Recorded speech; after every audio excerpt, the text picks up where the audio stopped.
কালকে থেকে বাজারে ইলিশ মাছের খোঁজ চলছিল। আজকে আমার হাজবেন্ড গিয়ে বাজার থেকে ইলিশ মাছ নিয়ে এসছে। এখন এবারে মনে হয় ইলিশ মাছ সাধারণ মানুষের পক্ষে খাওয়াটা খুবই কষ্টকর। এই 1200-1400 টাকা কেজি মাছ কমছেই না, একটুও কমছে না দাম।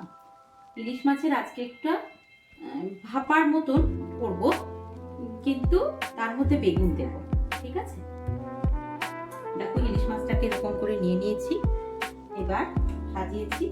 এবার উপরে সর্ষে গুঁড়ো, দেখো সানরাইজের সর্ষে গুঁড়ো, এটা কোনো অ্যাড করছি না, আমি এটা ইউজ করি, তাই এটা দিয়ে একটু নুন দিয়ে ভিজিয়ে রেখেছিলাম। এটা এবার এর মধ্যে দিয়ে দেবো। এর মধ্যে দেখো এর মধ্যে একটু সর্ষেটাকে ভিজিয়ে রেখেছিলাম নুন দিয়ে, আর অল্প একটু বাটি ধোয়া জলটা ওর মধ্যে দিয়ে দেব। একদম যেটা অরিজিনালি ভাপা হয় তার মধ্যে কিন্তু কোনো জলই পড়বে না, শুধু তেল আর সর্ষে বাটা দিয়ে হয়। সর্ষে পোস্তও অনেকে দেয়, আমি কিন্তু শুধু সর্ষে দিই। এবার এর মধ্যে আমি একটু দেব নুন। এবার এর মধ্যে দেব আমি নুন।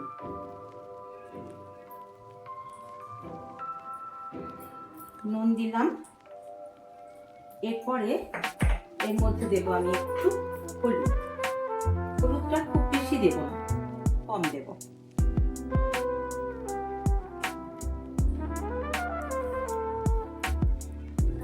দিলাম। এবার দেখো বেগুনগুলো এরকম করে লম্বা লম্বা করে কেটে রেখেছি, বেগুনগুলো দিয়ে দেব এর মধ্যে। বেগুন দিয়ে ইলিশ মাছ আমার মেয়ে খুব ভালোবাসে, খুব। আমরাও ভালোবাসি, কিন্তু মেয়ে আমার খুব ভালোবাসে ইলিশ মাছের মধ্যে বেগুন দিয়ে। ঠিক আছে, আচ্ছা তুমি এটা বলো কি ম্যাডাম, এই রান্নাটা কার জন্য হচ্ছে? স্পেশালি তোর জন্যই হচ্ছে। কিন্তু আমাদের বাড়িতে তো আজকে গেস্ট আসবে। হ্যাঁ, আজকে আমার বোন আসবে। ওর আজকে ওরও ছুটির দিন, ওকে বললাম চলে আয়, একসাথেই আমরা খাওয়া দাওয়া করব।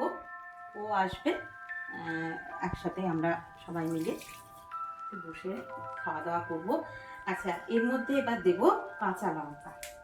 কাঁচা লঙ্কাটা যেহেতু এর মধ্যে কোনো লঙ্কা বাটা টাটা পড়ছে না, তাই আমি কটা লঙ্কা ফাটিয়ে দিচ্ছি, যাতে একটু ঝালটা, আমরা একটু ঝাল খাই তোমরা জানো বন্ধুরা, তা একটু ঝালটা যাতে বেশি হয়।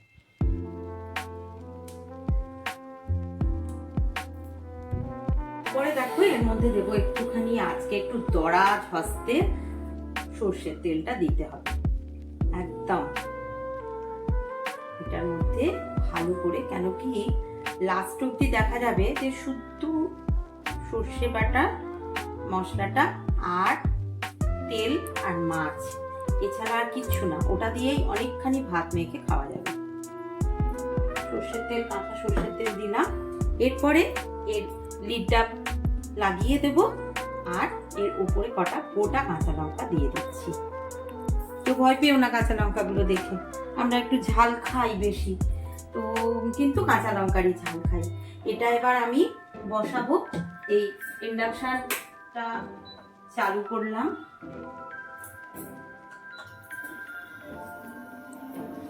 ফ্রাই প্যানের মধ্যে আমি একটু জল দেব। জলটা একটু গরম হলে, আমি এর উপরে একটা ফ্রেম চাপিয়ে দিয়েছি। এবার এই ফ্রেমটার উপরে আমি মাছটা এরকম করে বসাবো, আর বসিয়ে এর উপরে ঢাকনা দিয়ে তার উপরে আমি আরেকটা ঢাকনা চাপা দিয়ে দেবো। দিয়ে দিলাম। এবার এর উপরে আরেকটা চাপা দিয়ে রাখলাম। এবার এটা ফুটবে, এটার এই জলটা কিছুক্ষণ বাদ দেখবো যে জলটা যাতে শুকিয়ে না যায়।